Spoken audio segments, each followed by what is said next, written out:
السلام علیکم۔ سب بہن بھائیوں سے گزارش ہے کہ ویڈیو کو مکمل ضرور سنا کریں، چینل کو سبسکرائب کر دیں اور ساتھ موجود بیل کے آئیکن کو بھی کلک کر دیں۔ شکریہ۔ ایک روز حضرت جبرائیل علیہ السلام آپ صلی اللہ علیہ وآلہ وسلم کے پاس تشریف لائے۔ اس وقت آپ بیت اللہ کا طواف کر رہے تھے۔ جبرائیل علیہ السلام نے آپ سے عرض کیا، مجھے حکم دیا گیا ہے کہ میں آپ کو مذاق اڑانے والوں سے نجات دلاؤں۔ ایسے میں ولید بن مغیرہ اس طرف سے گزرا۔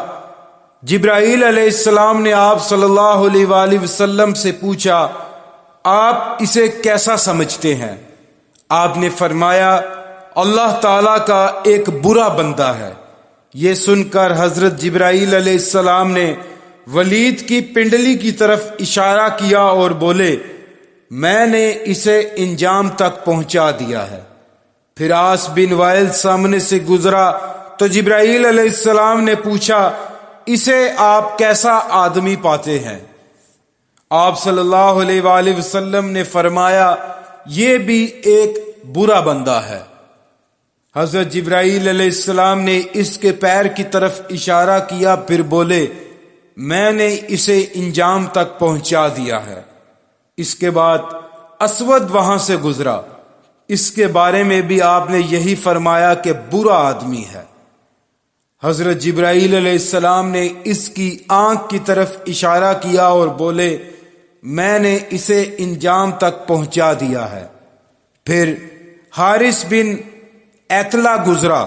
حضرت جبرائیل علیہ السلام نے اس کے پیٹ کی طرف اشارہ کر کے کہا، میں نے اسے انجام تک پہنچا دیا ہے۔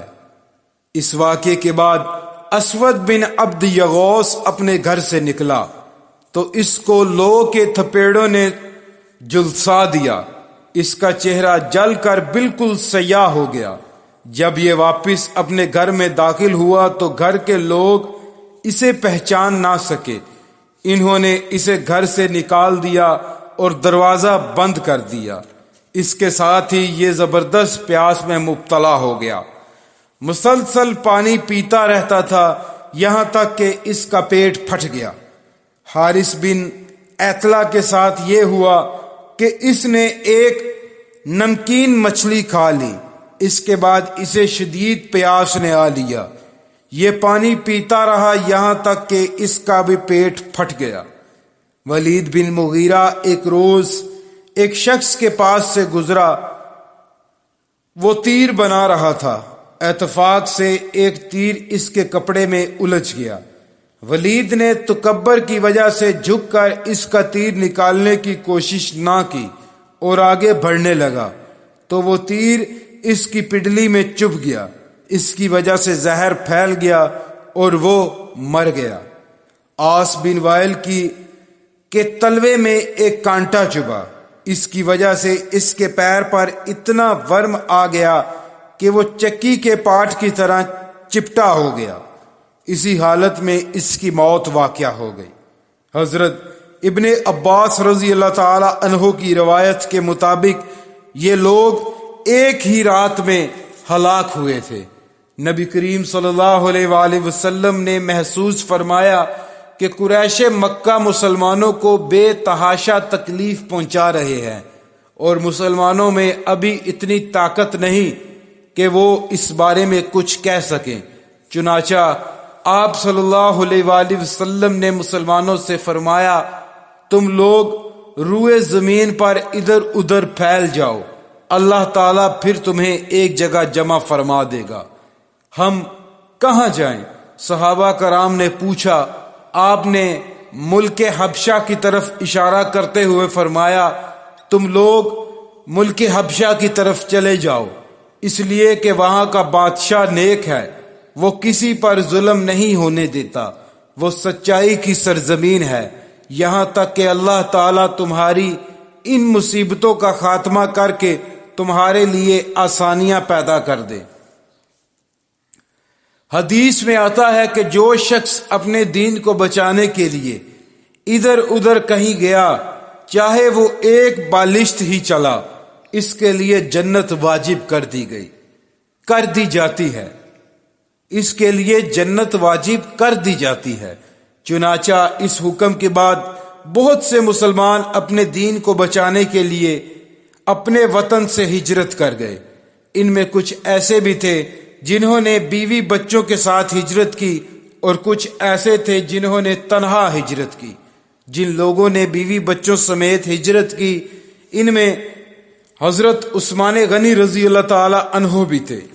ان کے ساتھ ان کی بیوی یعنی حضور نبی کریم صلی اللہ علیہ وآلہ وسلم کی صاحبزادی حضرت رقیہ رضی اللہ تعالی عنہا بھی ہجرت کر گئی۔ حضرت عثمان غنی رضی اللہ تعالی عنہ سب سے پہلے ہجرت کرنے والے شخص ہیں۔ اسی طرح حضرت ابو سلمہ رضی اللہ تعالی عنہ نے بھی اپنی بیوی حضرت ام سلمہ رضی اللہ تعالی عنہا کے ساتھ ہجرت کی۔ حضرت عامر ابن ابی ربیعہ رضی اللہ تعالی عنہ نے بھی اپنی بیوی کے ساتھ ہجرت کی۔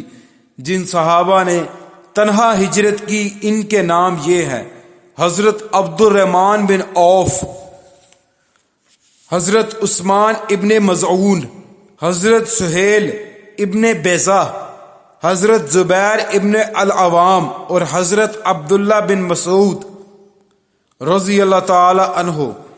کفار کو جب ان کی ہجرت کا پتہ چلا تو وہ تعاقب میں دوڑے، لیکن اس وقت تک یہ حضرات بحری جہاز پر سوار ہو چکے تھے۔ وہ جہاز تاجروں کے تھے۔ اس طرح یہ حضرات حبشہ پہنچنے میں کامیاب ہو گئے۔ کچھ عرصے بعد ان لوگوں نے ایک غلط خبر سنی، وہ یہ تھی کہ تمام قریش مکہ مسلمان ہو گئے ہیں۔ اس اطلاع کے بعد حبشہ کے بہت سے مہاجرین مکہ روانہ ہوئے۔ نزدیک پہنچ کر پتہ چلا کہ اطلاع غلط تھی۔ اب انہوں نے حبشہ جانا مناسب نہ سمجھا اور کسی نہ کسی کی پناہ حاصل کر کے مکہ میں داخل ہو گئے۔